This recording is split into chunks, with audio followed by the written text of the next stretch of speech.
Good day, everyone. I am Cynthia Ibuenga, BS Ed, Major in English, EC15, Bicol, Lucena Cluster.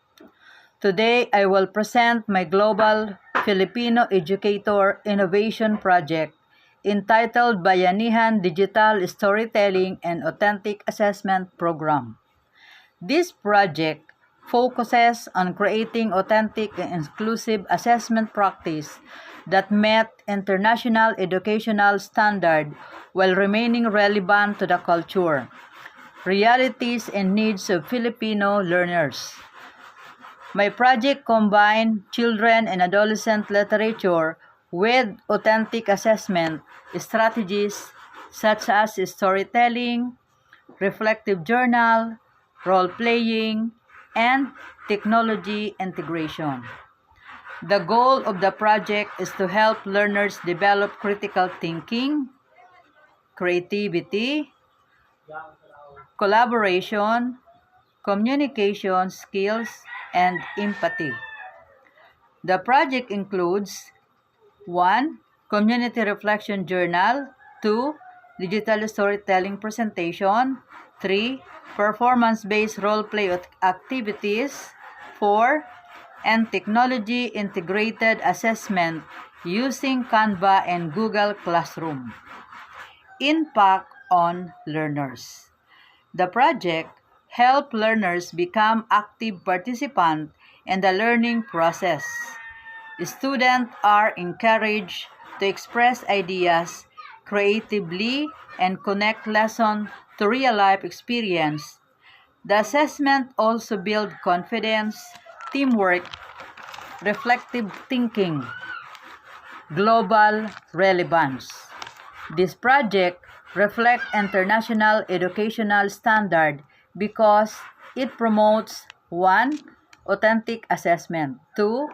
Learner-centered teaching, 3. Technology integration, and 4. 21st century learning skills. This practice prepares learners for global communication and lifelong learning, promotes of empathy and values formation. Through literature and storytelling, students learn important Filipino values such as bayanihan, compassion, respect, resilience, and social responsibility. The project encourages learners to understand different perspectives and appreciate cultural diversity. Contribution to Philippine education.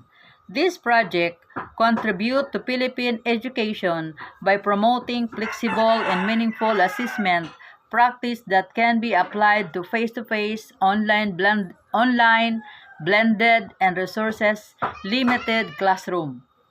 It supports inclusive education and helps learners become globally competitive while persevering Filipino identity and culture. Connection to real-life experience and global perspective.